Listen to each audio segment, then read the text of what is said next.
there, ladies and gentlemen. Welcome back to Chuckle Sluts, episode 17.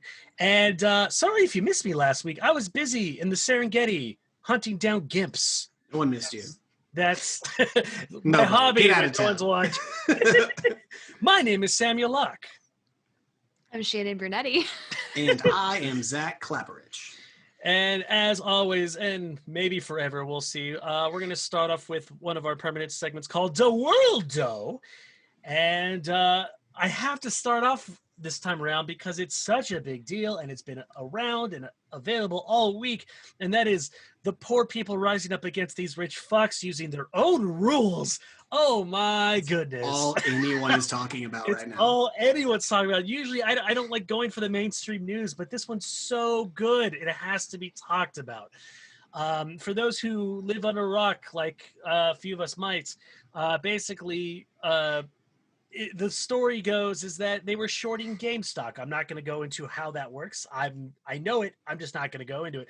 But basically, they were betting on this thing to fail, and a bunch of Reddit people were like, you know what? We kind of like GameStop, and we also hate rich people. So let's just buy the shit out of those stocks. And what that does is that small asterisk. When you said they means like giant hedge funds, the people that normally run Wall Street. Yeah, that's a very important they, is that like those whom run the stock market most of the time. Yeah, and hedge fund managers, hedge fund stuff, they cater strictly toward the rich. They are a bunch of pig fuckers when we talk about eat the rich. Mm-hmm. And that's exactly what they did. They ate the fuck out of these rich people. People got blue-shelled. They got blue-shelled hard to the extent, as of, I think it was Wednesday, $70 billion with a B. Oh my God, because it didn't stop at GameStop. It went towards a bunch of things. It went towards AMC, BlackBerry, and a bunch of other people, companies that are kind of on the downtrend, so they're betting against it. And it warms my heart knowing that there's some rich guy on the top of his roof committing suicide at this moment. Is that dark? It is. I don't care. I just don't care. For sure. Oh, damn. Like, no love lost here. It is such a revelation that most people know about, but this is one of the few times where the sort of like inequality of the wealth divide is actively shown, to where all of this happened, and immediately the moment like poor people started winning, we won. We beat the hedge fund managers. We beat the rich for 3 days. Like there was like some Reddit posters that like started a movement, and we took over and all these things, and it was their own game. We didn't break any rules. No one broke the law. Nothing bad happened, except poor people rose up and fought rich people, and they fucking won. And immediately, like, they shut it down and they stopped the ability for the poor people to continue winning, which is such a clear injustice. And for those, we didn't actually cover that part. So Robinhood, where all these guys were funneling the money through, were like, oh shit, this is a thing, shut it down, shut it all down. And now they're getting sued the shit out of for market manipulation, which that's exactly what it is. Now, and here's the kicker though. They actually responded as to why they did this. And it's a bullshit thing. They don't have enough money to pay people. They don't have enough money to settle the trade, which, you know, a corporation this size can easily get a loan, it's literally a temporary loan to cover these bets. And basically it got to the point where AOC, Ted Cruz, and Donald Trump were all on the same team for just one brief moment. 2021's fucking crazy, man. Dude, it's bananas. 2021 was like, yo, hold my beer though. Because it's gonna, like, this year's gonna be just as difficult as last year. However, we're galvanized. We're hardened now. Mm-hmm. So like the people are used to chaos, and it's going to be a bananas year. I'm super excited to see what like apocalyptic, world-shaking things happen every single week, because that's the year we're running into. One thing I've noticed, and I don't like talking politics on the show because everyone gets it everywhere, but I do have to mention this really quick, where it's just like, I feel so much lighter. And the thing is, me as a blue-sided individual, it's not just me, but also a lot of people on the other side of the field are also saying, you know what? it's a little more chill than it used to be. It's a little more relaxed Sure. than it used to be. And I really kind of appreciate that. Yeah. I mean, it's been 10 days as of recording this. It's been literally 10 days, just 10 days. And Did you get involved in the Reddit movement, Shannon? Did you? No, I literally about 2 days before all of this started, my friend showed me like some stocks that he was working on, and he like Stonk. made $18,000 after like buying $5 worth of like penny ass stocks. And it's just like it wasn't GameStop or anything else. And he's like, if you want to lose all of your life savings, go to Wall Street Bets, which ended up being the fucking Reddit that like started all of this. And I was just like, wait a second, I should have just been like, when he told me about it, just like put in at least $40 and I would have had like ridiculous. But oh yeah, you know. no. And then there's Dogecoin, which I looked at. Dogecoin. I looked that up. It had a bull run. It was literally less than Let's not get technical on stock stuff, because that's a lot of people don't know. Okay. Like, a lot of people don't know what a Yeah. bull thing. Let's not get technical. Okay, the long and short is Dogecoin was worth less than a penny. It turned 6 cents a share, and if you bought a fuck ton of it because lol, you actually got super wealthy off that, and now it's going back down to I think it's like under 2 cents as of this moment. So just be really careful if you do plan on sticking dicks to the man, as it were. Just remember, this is not a hold thing. This is a get in and get out before you realize it's too late. I mean, what I liked is, speaking of the risk, one thing that was really cool was when this, like the big one, because there was several stocks that were involved in this, but the GameStop one, once it started moving, all the like this whole Reddit army, all of them were kind of saying, they're like, listen, we might lose this. However, for the first time, we're winning. So risk it. Like, be there. Take the loss. Like, eat it. Don't sell. Do everything. Like, ride with me. Die with me. And it was such a cool moment. Like, it was like an Aragorn, like, today is not that day. Like, just riding into the masses. And they did. And they held out. Until Robinhood fucked them. And which is such a rad thing. Like, because anytime you're in stocks, like, you're gambling. It's very hard. But this was like a collective group of people coming together, accepting the risk, and just fighting. Like, going I'm just picturing a bunch of like like the guy from South Park who played WoW, like a bunch of people like him dressed up in like LARPing, like Lord of the Rings outfits, but also like right in front of Wall Street. Like that's what I just pictured right now. That's what it is. Like, that's. I mean, it was digital. However, like, that's the mood. Exactly that. It was beautiful. I loved it. I thought it was super. Yeah, and two things. This was a very Les Miserables stand, which I love, but also, this actually could open the door to more things, in the sense that now that we've done this, what other loopholes have the rich made that we can exploit? And that's the more exciting thing. It's like, this is just one of hundreds of laws that can and will exist to make this a thing. And that's why I'm hashtagging crowdsource the rich. Fuck eating them. Crowdsource the shit out of them. I saw it was like a Instagram meme or something where someone put that up, and I was like, yeah, I absolutely. Mm-hmm. We got to fight somehow, and that's the only way to do it, is being a collective. I'm trying to spread that like herpes, man. Just crowdsource the rich. Anyway, that's the world, though. Who's next? You can go ahead, Shannon. I can go. All right. So there's this kid in, let me check what state was. I want to say Kentucky. Yeah. Louisville, Kentucky broke the Guinness World Record for assembling a Lego Star Wars Millennium Falcon in 1 minute and 59 seconds. But how did he do on the Kessel Run? How did he do on the Kessel Run? We don't know. Was it a big one? Or I think like it was the micro. It's the microfighter, I think. So even still, that's insane. No, that's a lot. But still, like, I'm just like, how often did this kid have to practice? And like, there's this cute quote from his dad saying how proud he is of his little boy, and I'm like, oh. How old is the kid? Is it like a little kid? The kid's 12. He's 12. Oh, okay. Well, I was about to make a really weird joke about like how well his fingers work.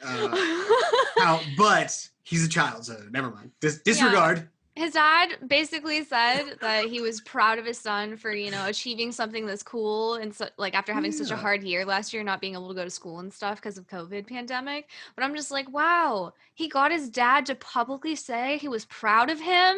Sure. Amazing. And that's a Kentucky thing.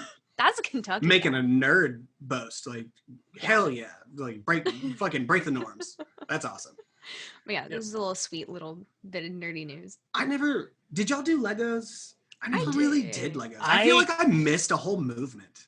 Like, I did Legos in the 90s, and the Legos in the 90s were fucking awesome. Like, it was way before they like did all these like are movie you hipstering Legos? No, right no, now? no, no, no. The thing is, like, back in the 90s, there wasn't like these movie tie-ins or Ninjagos or whatever like these lame ones. Like, they actually made original contented Legos, and they had these like massive battleships like that were just so fucking cool, and spaceships, and like my brother would get all these things. Me, I got jack shit. So what would end up happening is there was this one time essentially my brother was being an extra dick about his stuff because he would build them and put them on shelves and say, don't touch my shit. And I was like, well, fuck you, I'm your little brother, so I'm going to fuck your life up. So what I did, and I still laugh about it to this day, I waited till he was asleep, and then I took all of them off the shelf, and he had like maybe 10 or 11 of these like hundreds and hundreds of pieces ships. And I took all of them apart little by little, right, as he's sleeping. And I start putting them on the ground, right? And I take the last one and I just slam the shit out of it. He wakes up and I'm just like, and what? And he looks at what happened. He's like, you mother. He gets up and he steps on every single fucking Lego trying to get at me. And I'm gone. You're an asshole. Yes. That is the meanest thing. That is such a mean thing to do. Oh no. Back in the day, my brother was a very physical dude. He did like water polo and a bunch of other things, and he was. I'm just talking about you breaking the dude's Legos. I don't feel bad. He wouldn't share, and he was a dick anyway. And like he was a very physical dude. There are a lot of flaws in your argument. You're rationalizing literally terrorism by Lego. He like terrorized. Okay, this is not an "Am I the asshole?" post. Okay, I am the asshole. I don't care. For sure. I did it right. Like. Yeah. I to this day I still giggle, even though he like slapped the crap out of me. He should have beat you up for sure. So I was a Lego kid, and I also did Playmobil stuff. Like, I don't know if my parents sold it or not when I moved to college. Like, a bunch of stuff was in storage, but I had this gigantic Playmobil dollhouse. And Playmobil is the more delicate, like, building plastic block things. Legos, like, you could, like, step on and not break. Playmobil had all these tiny little, like, chokeable parts, and I wasn't allowed to play with them without adult supervision because, like, I was a child and put everything in my mouth like an idiot. So Kids do. I just remember they had a really cool dragon. And also, like, I think Lego at one time when Legoland first came out, like, they had Lego versions of their, like, attractions, like the dragon roller coaster. I miss Legoland. It was great. Okay, I've never been. Is it any good? So it's great for little kids. They've obviously updated it since I was there last. The last time I went was like when my friends were working there. I was home from college, and they had made the water park before like I'd come back. There's a Pirates water park inside of Legoland. There's a fantasy area.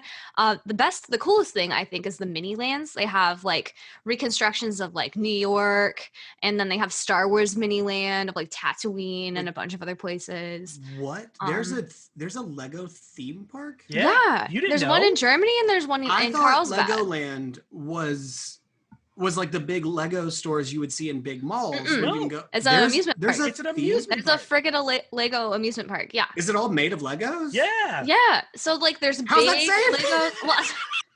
So obviously there's like stuff that's fake Legos that make it look like it's made of Legos for structural integrity, but there's a bunch of like things that are made out of Legos there as well. Like the entire mini lands. There's like a farm, and then there's like Louisiana French Quarter. I think you just broke Zach. There's also Star Wars like little replicas of places in Star Wars made out of freaking Legos, man. It's super cool. I mean, that's rad, I guess. I just feel like that's such a weird thing to do, to be like, oh my God, like no one would want to just go to like a random farm, but they're like, what if we made a farm made out of Legos? We don't even need to add attractions. Just come on, kids, look at what normal life is like if it were made of Legos. And Exactly. that's a great marketing scheme, because you don't have to really be creative. You just be like, have you ever cool been inside dioramas. a bathroom made of Legos? Well, give me $50. The bathrooms are actually really cool at Legoland. I'm not gonna lie, they're really, really cool. You're serving my point right now. It's ridiculous. It's just a bathroom. That's such a crazy thing. I had no idea. Honestly, I think as an adult, if I were to go, like, I feel like if I were like, I'm a huge fan of Lego. I would love to go. I feel like, but also being drunk We or just start high. breaking it, you asshole. Well, no, I was gonna say if I'm like drunk or high while I'm there, I feel like it just raises that level of how awesome that actually is. I think that should be a chuckle slut field trip right there. Just Legoland. High Legoland. Dude, they're apple fries. They have these apple fries in the fantasy section of the park. It's like, no, like, hear me out. They're like apple fries, and they like dip them in like cinnamon whipped cream, and it's like the most delicious tasting thing ever. Absolutely down for that. I mean, yeah, you don't have and then like the churro, like mini churros, but with like super thick fudge dip. Basically, I just spent the entire time in the fantasy section just because of all the food I could get. Stop it, Sam. Stop it. Stop it. This just look like a monster person. Get out of here. I have an unusually long tongue, but we're not going to talk about that. Great. Awesome. I'll go ahead with the World Doe and stop talking about your weird tongue, you fucking titan. Anywho, so mine is super terrible. Oh, God. This is some sciencey shit that scares the hell out of me. So AI obviously is sort of coming around. A lot of people are super worried about what's going to happen with artificial intelligence. We've had some weird issues. Like at one point, Facebook made an AI that made its own language and they had to shut it down. It's very scary. Well, something scarier is happening. Microsoft has recently filed a patent for a new technology that creates AIs, but they're localized AIs based on all the information one can gather about a dead relative of someone. So it gathers all of your the social media information of somebody who has passed, pictures, videos, like everything it can about them. And it creates a artificial version of that person who has already passed. Literally, that's an episode of Black Mirror. 100%. Like this is a sci-fi movie ready to happen. So the idea is, once again, clearly it seems simple. They're like sad people can pay for Microsoft to make one of these things, and it is mainly done to be not like a visual thing. They don't like make a avatar of it. It's just a chat bot basically.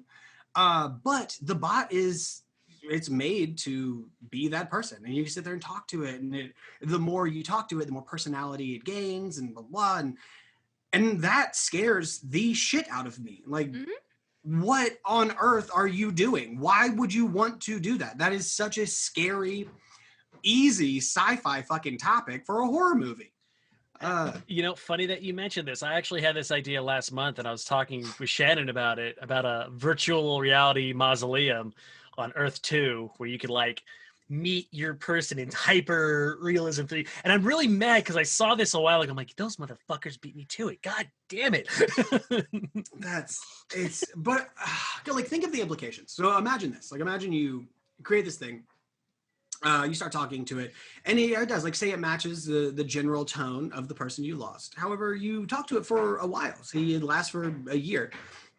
As you change and you continue talking to it, the like software that it runs on continues to grow, and eventually it becomes different than the person you knew. It has new experiences, new information, like new knowledge. And what if like your life drastically changes, and this person drastically changes that you're talking to? Say it'd be like a lover, a mother, a brother, whatever. That artificial person no longer is the same person. So like 2 years down the road, you're talking to you're like, hey, listen, Johnny, I miss you so much, blah, blah. And it's like, I'm over you. I've got an AI girlfriend down the street. I don't need you anymore, Sarah. And it creates its own identity. That's bananas. That's super cool. What if you get an argument? It sounds like her. It just sounds like her. It sounds like her. And if you haven't seen her, it's exactly this kind of in a way. It's the same way, but not based off a dead person, just based off of AI in general. Sure. Which is her was about creating a lover, someone to make you not lonely. But this is like copying someone who had already existed. Is such a scary concept to me, because the scariest thing to me is like what it would do to your psyche when that AI changes, when your mother stops being kind to you. Like what oh my God, it freaks me But the fuck out. but here's the thing. It actually it makes more sense, I think, for it to grow than for it to sit in a time capsule, because if this AI is growing with you, Mhm. I mean, I understand there's like a certain ethical dilemma involved where it's like, why should we do this? But we're not even talking about that. But it, it's actually healthier, I think, for it to move forward with you rather than for it to stay in this time capsule. Only if it's a positive change. Like, once again, the issue that I'm bringing up is like, what if there's a negative change? Like, what if, and also think about the demographic that would do this. Like, people that are really hurt, that really need someone, that really lost someone, and people that are really suffering. And so, like, it's all great until it goes really, really bad. Like, that's my biggest fear. Just delete a bitch, Try. You want to sit there and fuck with Shut me? this door real quick so there's less noise. Sorry. Yeah, no, like I could see, there obviously being issues, maybe it's all fun and games till they tell you to kill a nun or something, but Kill Ronald Reagan. Kill Ronald Reagan. Whatever. Catcher in the Rye. Yes. I guess I understand the point, but I don't. Yeah. Humans are vindictive assholes. That's how I see it. And with there's construction outside my house, and I just shut that door. We were just talking about how humans are vindictive assholes, and if some AI if AI starts talking shit, it's just, oh, you want to talk shit? Delete, start a new bot. Well, that in itself is super fucked up. That going forward, it's like, what if like the AI, like the technology keeps going and going, and like you think you delete it, but now this AI didn't get deleted. It knows that you tried to delete its fucking existence. Then it starts a fucking AI uprising and you have fucking Terminator. So, like... Or just even in a simple, like bringing that to the very core of it, you think you delete it, but you don't. And then you make a new one. Now you have two AI moms. And those two AIs might become very frustrated that they exist together.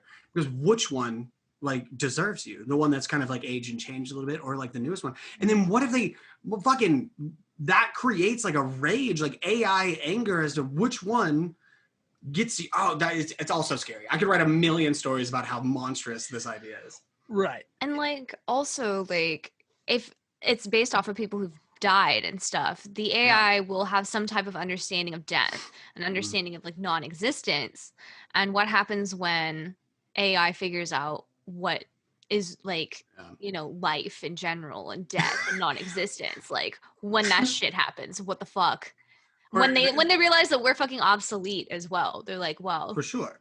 And that's like the normal AI's fear. This is just like a funny thing. What if, so you have a great relationship with your father? Sure. Well, nobody has a good relationship with your mother. So not however, my mother, my dad. Either I actually have a good relationship. This is a hypothetical. So someone has a great relationship with their mother. They die. You create this whole thing, and the mother is great. But this bot goes on all their social medias, and maybe your mom is on social media is a really shitty trash panda that's super mean, like a super angry MAGA white supremacist asshole. But it's your mom. She's a lovely person. She takes care of you in your head. However, the bot that's created based on her social media presence could be a fucking monster. Okay, but wouldn't you be. Just say that people who hide behind their computers and that's their actual personality online? So us? Kind of. Either way, those are my fears. Yeah, we're gonna move on from this. This is a great conversation about life, death, and robots. We're gonna jump into video games in real life, and this one is if we were to live into the Grand Theft Auto universe. Fuck yeah! So just living in LA. Living in LA or Liberty City or wherever you want to reside, how that world would go for you, and what do you think would be the difference and what would be the same overall? I mean, I'd be rich. My question is, are we the protagonist? Are we the Trevor, or are we just living in that world? Let's take the assumption we have the choice to be a protagonist if we wish to, or we could just be NPCs getting slapped by nuns and hookers and stuff. I don't know, but being an NPC in that world is a dangerous life. Yeah. NPCs get murdered constant for no reason. I can't wait to see Free Guy. Are you guys familiar with? Oh my god, I'm so fucking excited! I wanted to come out so bad. Yes. For those who don't know Free Guy, it's Ryan Reynolds who plays an NPC, and then it's exactly this, like in a Grand Theft Auto world. Yeah, it is a Grand Theft Auto world, and people are literally just like killing him and doing things to him, and he just doesn't care. But he becomes self-aware. That's like the whole thing is like, as an NPC, which normally just walks around and is like, oh, like, don't push me. Suddenly he picks up a pair of glasses and goes, oh my God, what's going on? Develops sentience and starts living his life like the protagonist, which is fucking hilarious. Yeah, but that's not what this is about. This is about GTA. So I guess my first thing is like, I guess starting at zero, stealing cars ain't that big of a deal, and apparently no one cares if you steal a car. For sure. Or hitting a rocket to a helicopter and then just hiding out for 10 seconds and then no one cares anymore. That's great. That was my favorite thing. That's actually what I wrote down, is the fact that, like, so you can do whatever you want and there will be like repercussions if they catch you. But if you can just wait it out, if you can just, like, if you run and win, the cops are like, oh, good job, man. You did it. Nailed it. And like, and I fucking love that. Yeah, no, real world scenario. It's like, oh, this guy hid. Let's do a 10 perimeter block and we'll starve him out. And all, like, they're just like, oh, let's go back to base, guys. Don't He's disappeared into the night or day or afternoon. Oh, and let's talk physics for a moment. Like, if you... Oh my God, you're killing me. That was the other thing I wrote, was about physics. I said I literally wrote questionable physics. Well, it's like one of the things, like if you hit someone with your car, the car doesn't slow down. It doesn't stop, because if you actually hit someone with your car's not going to go anywhere for a hot second, because that's something weighty in front of your car. You can literally just mow down an entire crowd of people at 80 miles an hour and still keep 80 miles an hour. Yeah. Of all the examples of questionable physics, you picked riding through a group. You didn't pick the fact that you could, like, shoot off a cliff and land on an airplane and then like fall off that and go into a building and your car still keeps going. Look, you picked driving through 80 people. I'm here for the points and the money. I don't care about the points. How many points did a whole crowd? What's your life like in there, Shannon?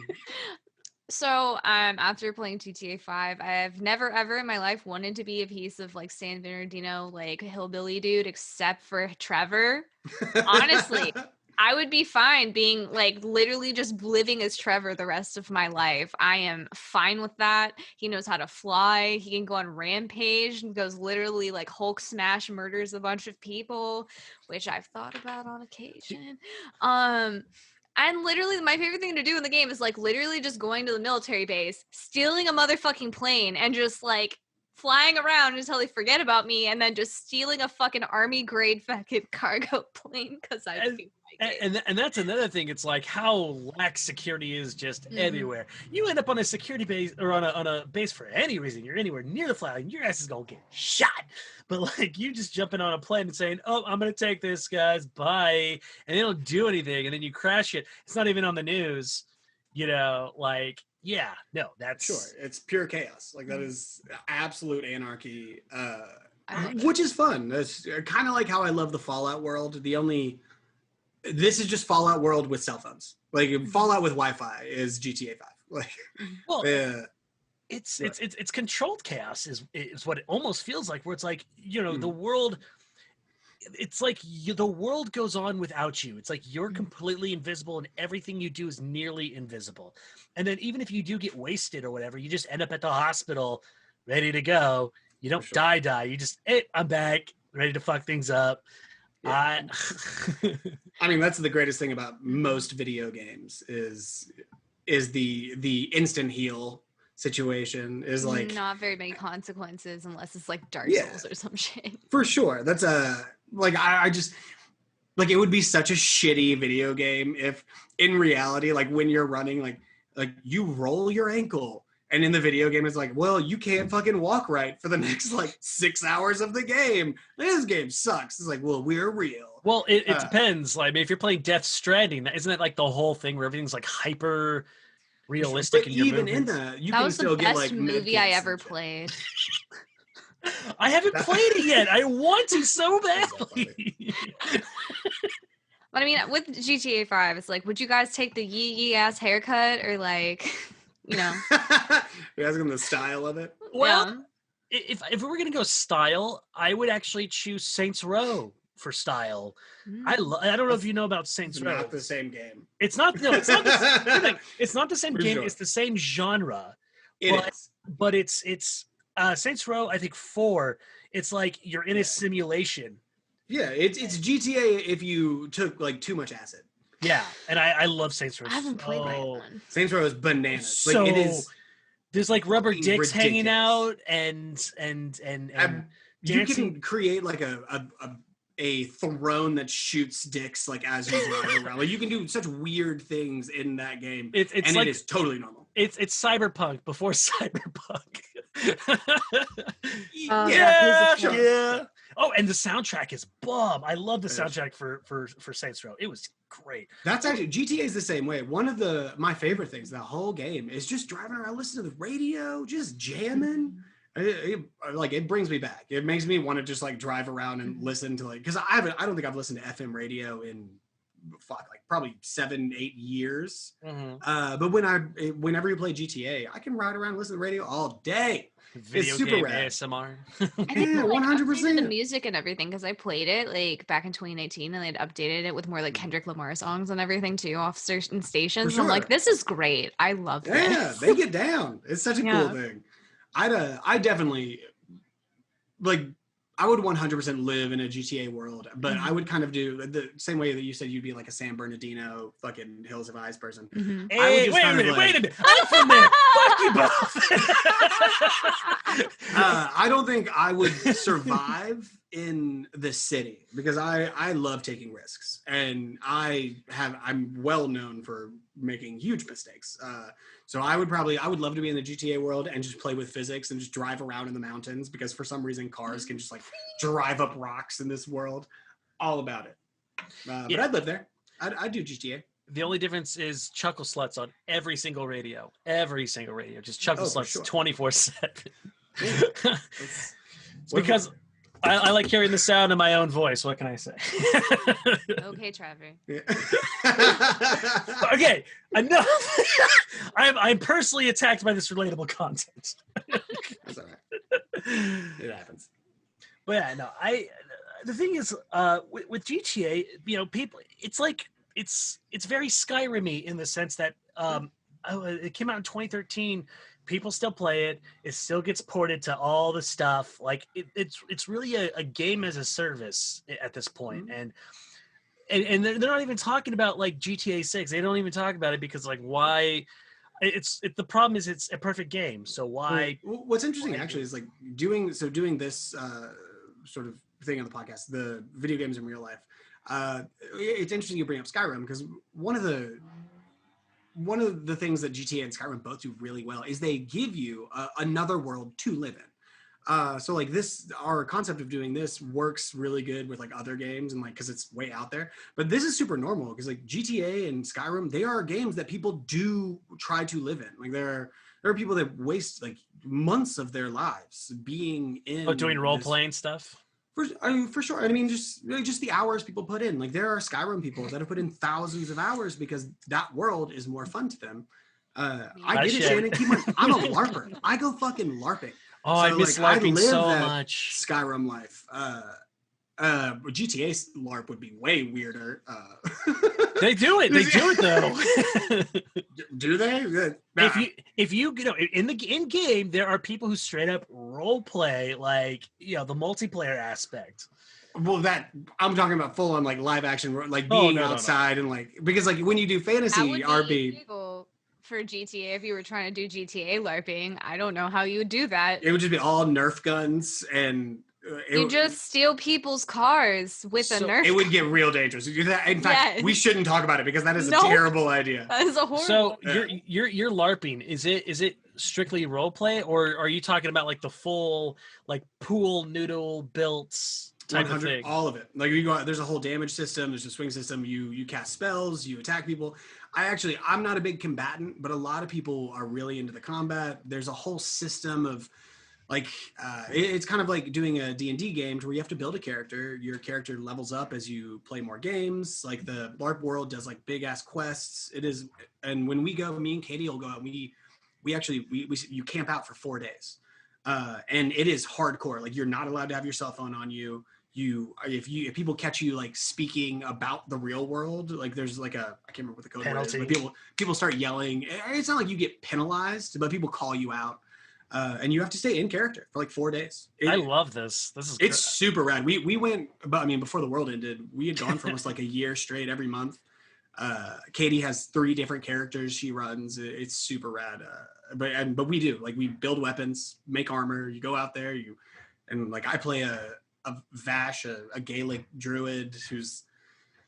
It's not exactly like D&D style, but there's kind of a different thing. But I play like kind of a berserker character that just protects Katie. Katie plays an assassin monster. Fucking, she runs the underworld. It's insane. But yeah, so we LARP. No big deal. Tell me more about that when the world opens up. I might be down to check that out. Ooh, I'd happily bring you. I would love to be handmaiden of the Cult of the Snake. Yeah, you know about the snakes. We talked about this. I have a snake necklace to go with it, so here we go. Katie would love it. You'd 100% be part of the snakes. Katie created like a cult in our LARP. There's like 20 people that follow her as like queen. It's super weird. She's like a cult leader. So yeah, you can be part of it. Yay! Neat. She rolled high charisma. For sure. Anyway, let's move on from this. We're gonna actually jump into something very related, which is celeb D&D sheets. Ooh, I've been excited about this. I've been excited about this one because I don't know where it's going to go. I'm nervous though. Yeah, I don't know exactly. Like normally I have like a decent idea of what my build would be. This one I have no idea. So our celebrity for this week is Robin Williams, comedic legend, shapeshifter extraordinaire, and he's been everything and anything, but also himself the entire time, and so it's really hard to kind of pin down such a magnanimous creature in the real world and then putting him into an even more Magnus world. So I'd say warlock. A warlock? Shape-shifting warlock, because I feel like for him to be all these people, he would have had to make a deal with a demon or a god to like be able to have this power. That's hardcore. That's not the direction I would have gone, but I can see possibly the suggestion. Yeah, no, I can see what you're saying though. Absolutely. Because like he might have the power to like become new people entirely. And there's like a trickster warlock you could be. That's super cool. Yeah, and what's really cool about it is I think a lot about I know way too much about Robin Williams. He's actually one of my childhood heroes pretty much. And you know, he comes from a very dark place in the world. Like that's just who he is. But like, you know, he's also unequivocally kind to everyone around him because of the darkness he deals with. And having such a complex character like that is just going to make for such a rich backstory. Oh, for sure. So my first thought, which is a little, might be a little weird. I actually thought he might be a cleric. Because clerics, keep in mind, there's a shit ton of subclasses of clerics, and there is actually like a trickster cleric that can become different people. But my thought process is that he is such a healing creature who he's always like in a lot of his roles, and even like when you hear him speaking like in interviews and whatnot, like he's always there for people. He always is someone full of wisdom and someone who, especially in his later years, was full of just goodness. However, he went around and became different people and lived like a crazy fucking life. I would have had him be a potentially cross-classing, maybe like a bard cleric, where he was like a wild bard in his youth, and then later on becomes like a trickster cleric, collects himself and starts like saving people. I was thinking, there's an orator class, right? Or something very similar to an orator class. Or like, bards, like the. Yeah, okay, yeah. Well, this idea of cleric bard, like I had this idea of a backstory where he actually originated, like in a plane of torment, essentially. Like he started there, and he managed to crawl his way out of that, and then essentially, like the first place he came across that he was about to destroy was a church. And this church essentially converted this creature into the cleric that you refer to. And the reason he's so kind is because he has literally been in the plane of torment, and so even though he himself is of hell and that never ceases, he's trying to essentially redeem himself through his works and deeds.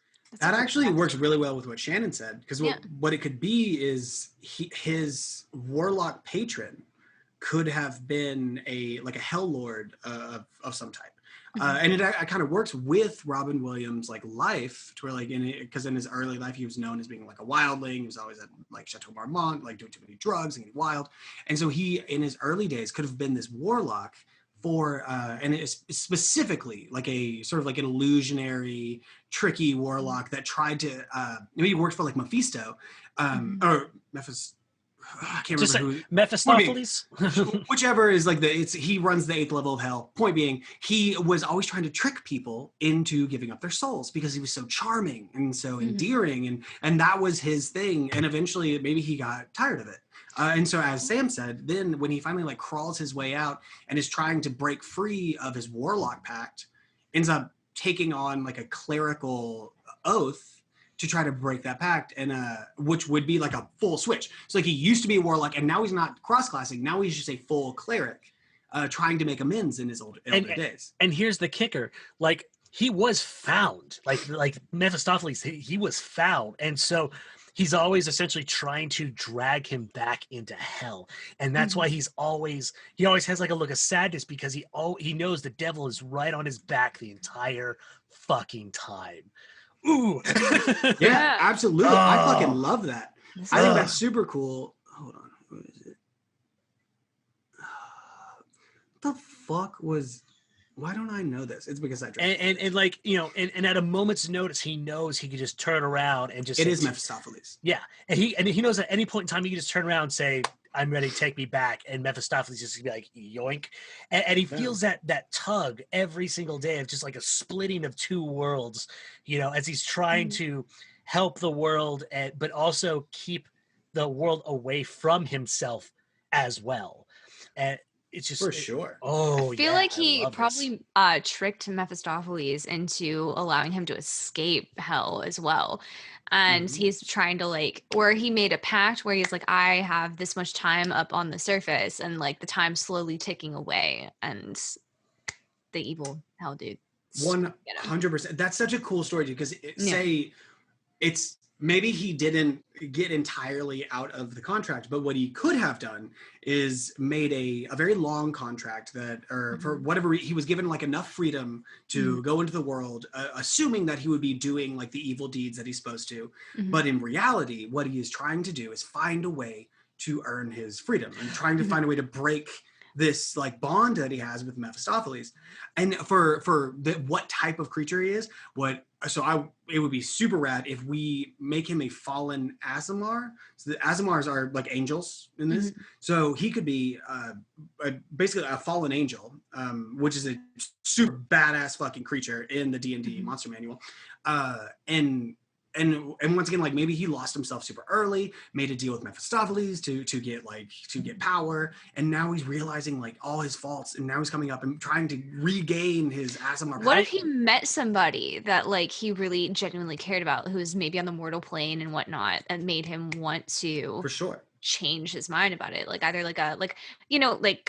goodwill hunting. It doesn't have to be a love of his life. Maybe it's a young boy he's trying to he sees himself in, and he's trying to help him. Already did give up this person. Like he found someone and he didn't want to complete the contract to give that person to Mephistopheles, but he had to no matter what. So once he did it, he was so overtaken with like self-hate and rage that he tricked Mephistopheles into getting up to the surface and finding a way to be better. And check this out. this is going to go kind of in a weird, dark direction, but we're already there. What I'm thinking is, Mephistopheles, he's not necessarily trying too hard because he knows that essentially Robin Williams' time on Earth is borrowed. Like, you're going to die someday and you're going to come back right here anyway. So I don't give a shit, but I'm going to fuck with you every chance I get. So he reviews his contract and realizes it doesn't cover suicide. And so he could actually save himself through suicide, and thus one of the accessories he has on him at all time is a rope.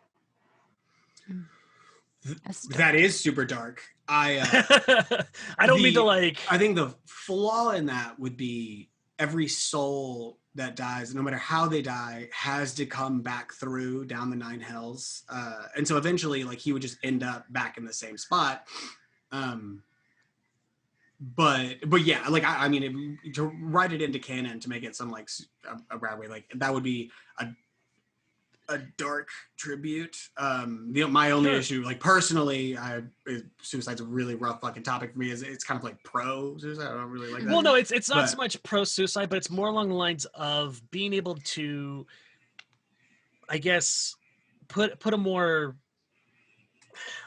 I don't want to even say the word positive aspect around it, but kind of like a hero's way out rather than, the real world scenario, if that makes sense. That also kind of like goes into the whole like the hero's death type of thing within Japanese culture. Yeah, like seppuku style. Yeah. Yeah. But that's also problematic. For sure. I still like the idea, and I know that it's problematic and maybe even controversial, but it's good storytelling. I'm going to stick by because it is good storytelling, and for sure. And I don't want Robin Williams to go out the way he did in the real world. For sure. But yeah, I'm all about it. Like, so this character, say, like, throw this, what we've created, like, into a game.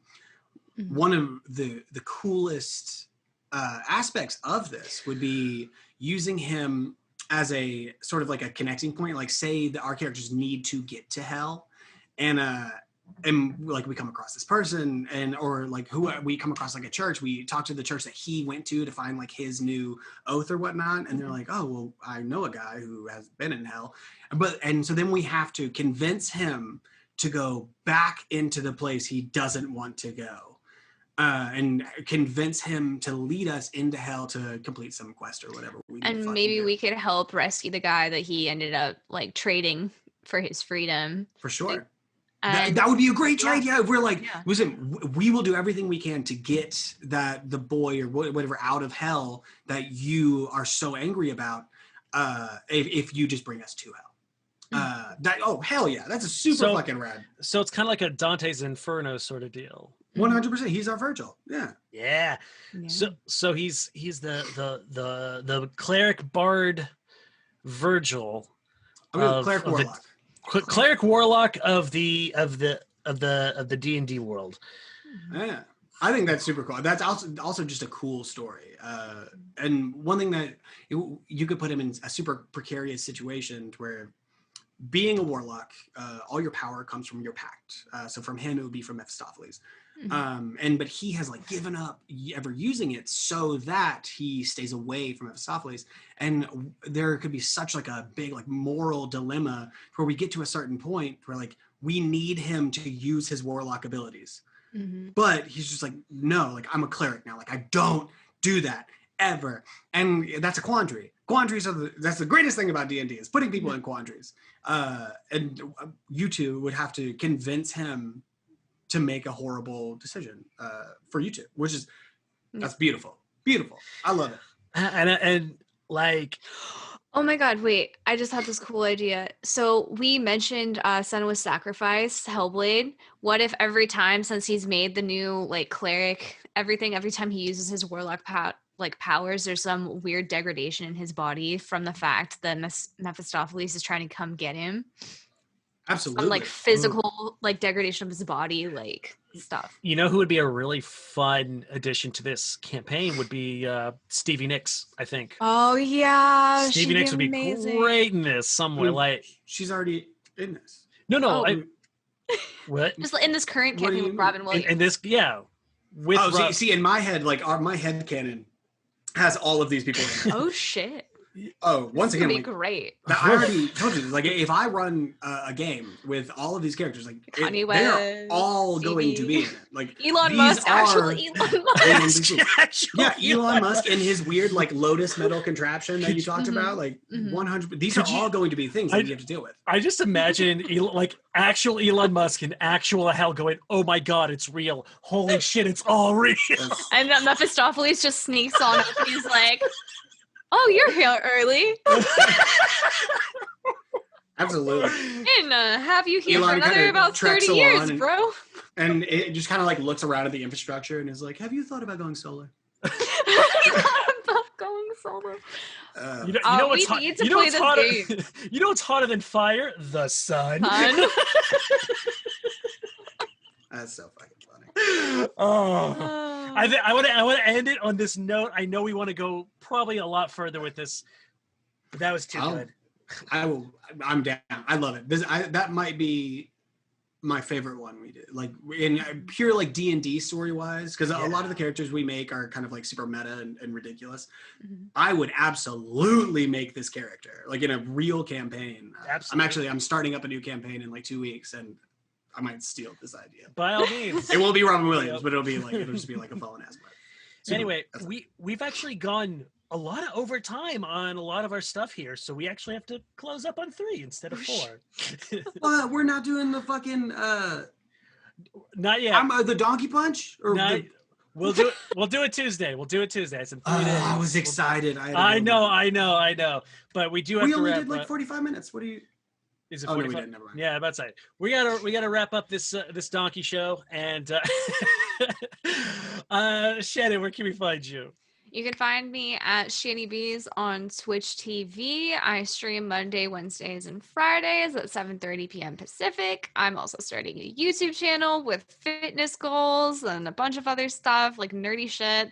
I also play Magic the Gathering, so I just started in December, so I'm documenting my learning of meta and how awesome card games actually are on Shady Bees on YouTube. You can just search that up on Google. Yeah. Radical. Zach, where can we find you in the world? Not a lot of places. My only real social media is Instagram, zclap1, zklapp1. But you will be able to see some content I've created here soon. It'll be in probably linked in the bio eventually. But there will be a TV show called Becoming Famous that we have put together with me, my girlfriend, and a lot of our friends, as well as a Star Wars short series that I worked on for a long time. Worked on a little bit with All Sam here. But all those are coming out probably this summer, and that's about it. Where you can find me at SlammySammyLock on Instagram. You can find me at SlammySammyLock. Other places in the world, you can find me at Samuel Locke on TikTok. I got so many places. You can find me on TikTok. You can find me here on Chuckle Sluts.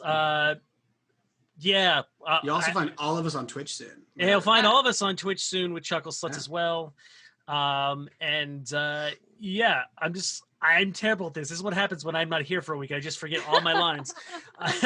Anyway, thank you guys for listening. Thank you for watching. If you're watching, without our audience, this is not worth doing.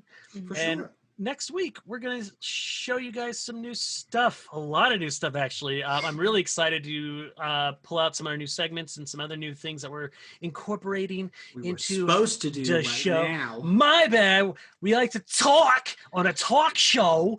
We done talk too much. We gonna talk too much. Talk too much. This Christopher Walken life.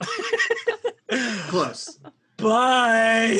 Have a good day. Be safe.